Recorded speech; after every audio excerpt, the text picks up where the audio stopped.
అందరికీ good morning అండి. Bajirao AIIAS study సర్కిల్కి వెల్కమ్ అండి. ఈరోజు సైన్స్ అండ్ టెక్నాలజీలో కన్వెన్షనల్ సెటప్ క్వశ్చన్స్, అదే ఆబ్జెక్టివ్ కూడా పనికొస్తుంది సివిల్ సర్వీసెస్ ఎగ్జామినేషన్లో.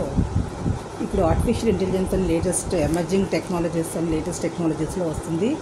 ఈ ఆర్టిఫిషియల్ ఇంటెలిజెన్స్ అనేది దాంట్లో గూగుల్ డేటా సెంటర్ అనేది ఆంధ్రప్రదేశ్లో దేశంలోనే మొదటిసారిగా గూగుల్ అనేది ఆంధ్రప్రదేశ్లో విశాఖపట్నంలో ఏర్పాటు చేయబోతున్నటువంటి ఈ గూగుల్ డేటా సెంటర్ వల్ల భారతదేశం యొక్క అందున ప్రజల యొక్క అంటే ఆర్థిక పరిస్థితి మరియు ఉపాధి అవకాశాలు ఏ విధంగా మెరుగవుతాయి అని దాని మీద ఒక క్వశ్చన్ ఫ్రేమ్ చేసినట్లయితే ఏ విధంగా ఆన్సర్ ఇవ్వాలనేటటువంటి 10, 15, 20 పాయింట్స్ని కానీ మంచి ఇంపార్టెంట్ పాయింట్స్ ఏదైతే మార్క్స్ స్కోర్ చేయగలుగుతాయి ఇలాంటి క్వశ్చన్స్.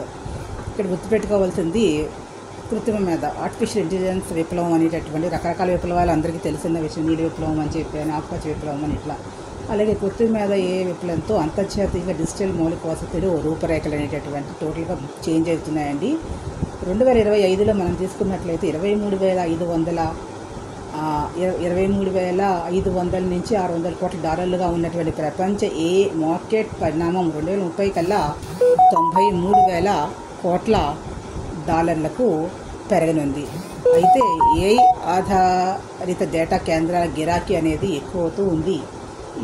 ఈ విషయంలో విశాఖపట్నంలో ఉన్నటువంటి గూగుల్ డేటా కేంద్రం ప్రాజెక్ట్ అనేది భారత్ ఏఐ చరిత్రను మార్చివేసేటటువంటి అవకాశాలు అయితే ఉన్నాయి అనేది. ఇక్కడ మనకి తీసుకున్నట్లయితే ప్రపంచవ్యాప్తంగా అత్యధిక డేటా కేంద్రాలు ఉత్తర అమెరికాలో ఉన్నాయి. తర్వాత స్థానాన్ని ఆసియా పసిఫిక్ దేశాలు ఆక్రమిస్తూ ఉన్నాయి. ఇలా క్వశ్చన్ ఫ్రేమ్ చేసిన ఆబ్జెక్టివ్ టైప్లో ఇది పనికొస్తుంది ఆన్సర్ ఇవ్వడానికి.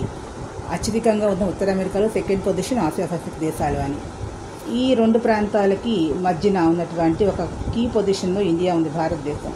అయితే భారతదేశం అనేది 2019లో 540 మెగావాట్లో ఉన్న డేటా కేంద్రాల సామర్థ్యం 2023 నాటికి 1000 మెగావాట్లకు చేరింది, అంటే పెరిగింది.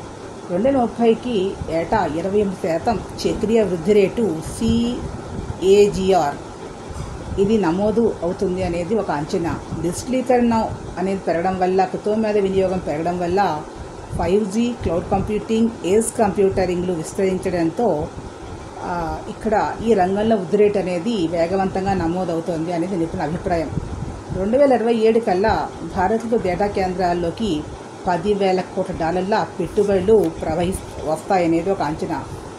భారత్లోని డేటా కేంద్రాల్లో 94% వరకు కూడా ఇది కూడా ఆబ్జెక్టివ్ టైప్ క్వశ్చన్ అడగచ్చండి.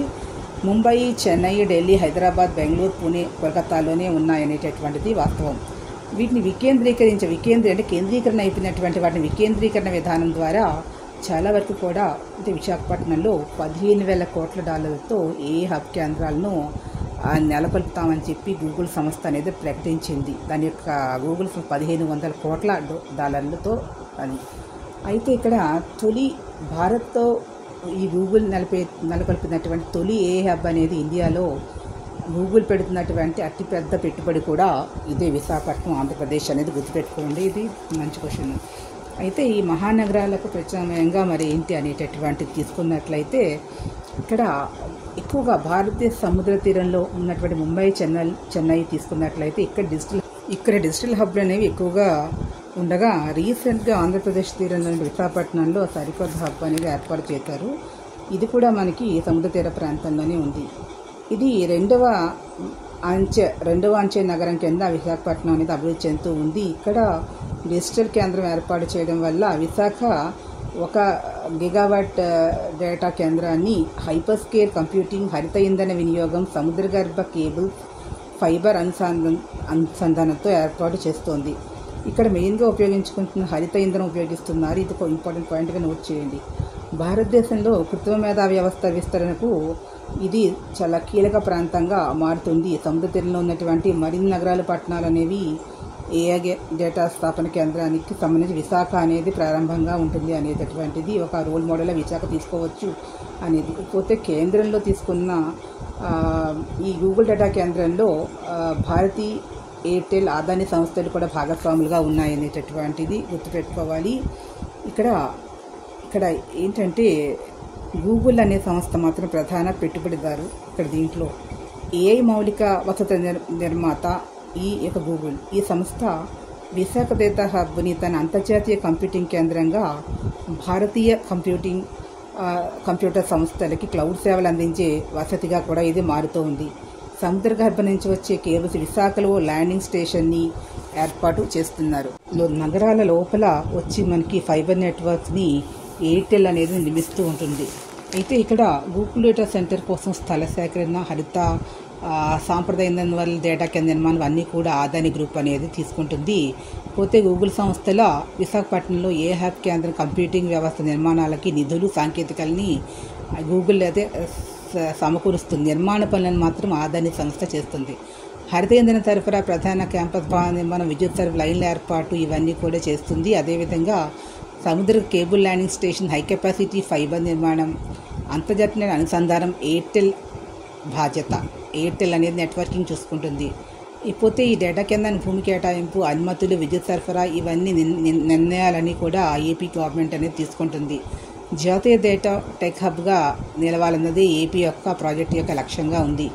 ఇక్కడ పునరుత్పాదక ఇంధనంతో పూరిత విద్యుత్ సరఫరా, కమ్యూనికేషన్ అనుసంధానిత, ఏ కంప్యూటింగ్ సర్వీసులను స్వయంగా సమకూర్చుకుని అభివృద్ధి చేసుకోవడం అనేది భారతదేశం యొక్క లక్ష్యంగా ఈ గూగుల్ సెంటర్ అనేది హబ్లో ప్రతిఫలిస్తూ ఉన్న ఈ లక్ష్యాలు నెరవేరాలంటే ఇక బహుముఖాలుగా మనం తీసుకున్నట్లయితే వ్యూహాలుగా డేటా సెంటర్కి నిర్వహణ జరగడం వల్ల లాభం ఏంటి అంటే దీని మీద ప్రభావం ఏ విధంగా చూపిస్తుంది. ప్రభావం అనేది ఇంపార్టెంట్ కదా.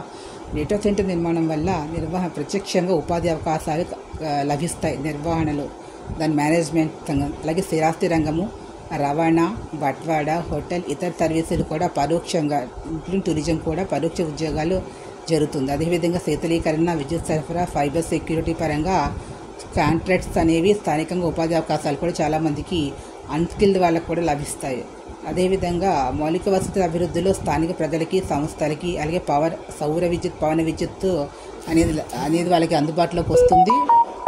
అంతేకాకుండా ఈ సౌర పవన విద్యుత్ వల్ల కూడా కొంతమందికి ఉపాధి అనేది లభిస్తూ ఉంది. ఇక్కడ ఇంధనాన్ని నిల్వ చేసుకోవడం కోసం అధునాతన వసతులు కూడా మనం ఏర్పాటు చేస్తే కొంతమందికి ఉపాధి అవకాశాలు, అలాగే హైస్పీడ్ ఫైబర్ అనుసంధానత వలన ఈ లోకల్ హాస్పిటల్స్, స్కూల్స్, వ్యాపార ప్రజాసేవలకు నెట్వర్కింగ్ అనేది ఫాస్ట్గా జరుగుతుంది. అదేవిధంగా వర్క్ చేసుకోగలుగుతారు. ఇక దీనివల్ల రహదారులు, రవాణా సౌకర్యాలు కూడా రోడ్లు అనేవి కూడా బాగా అభివృద్ధి చెందుతాయి. ఈ సముద్ర కేబుల్ ల్యాండింగ్ కేంద్రం కావడం వల్ల ఇక్కడ సింగపూర్, దుబాయ్, మార్షల్ మాదిరిగా డిజిటల్ నగరంగా కూడా ఈ విశాఖ అభివృద్ధి చెందుతూ ఉంది. ఎందుకంటే సముద్రగర్భ కేబుల్ ల్యాండింగ్ వల్ల. అదేవిధంగా పెద్ద పెద్ద టెక్ కంపెనీలు వచ్చి విశాఖపట్నంలో ఫ్యాక్టరీస్ పెట్టడానికి కంపెనీలు స్టార్ట్ చేస్తాయి. స్టార్టప్స్ కూడా అభివృద్ధి చెందుతాయి. చుట్టూ డిజిటల్ టౌన్షిప్స్ అనేవి ఉంటాయి కాబట్టి దీనికి సంబంధించిన టెక్ కంపెనీస్, స్టార్టప్స్ అనేవి వస్తాయి. అదేవిధంగా విదేశాల నుంచి కూడా చాలామంది సాంకేతిక నిపుణులు అనే వాళ్ళకి రావడానికి అవకాశం ఉంటుంది. వెనక్కి వెళ్ళిన వాళ్ళు కూడా మళ్ళీ తిరిగి స్వదేశానికి వచ్చే అవకాశం కూడా ఉంటుంది. అదేవిధంగా విద్య, వైద్య రంగాలు, గృహ వసతి అనేవి కూడా అభివృద్ధి చెంది రాష్ట్రంలో ఉన్నటువంటి విశ్వవిద్యాలయాల భాగస్వామ్యంతో ఈ గూగుల్ సంస్థ అనేటటువంటిది నైపుణ్య స్కిల్ డెవలప్మెంట్ ప్రోగ్రామ్స్ కనుక లోకల్ ఇన్స్టిట్యూట్ కలిసి కనుక కొలాబరేటివ్ ప్రోగ్రామ్ చేసినట్లయితే ఐటీ ఎక్స్పర్ట్సే కాదు, ఆర్టిఫిషియల్ ఇంటెలిజెన్స్ ఎక్స్పర్ట్స్ కూడా మనకి ఏపీకి లభ్యమవుతారు. కాబట్టి దీనివల్ల చాలా లాభాలు అయితే ఉన్నాయి. సో ఈ వీడియో మీకు నచ్చినట్లయితే ప్లీజ్ సబ్స్క్రైబ్ మై ఛానల్. మరిన్ని కొత్త వీడియోతో ముందుకు వస్తాను. కామెంట్ బాక్స్లో కామెంట్స్ తెలియజేయండి. Thank you to all.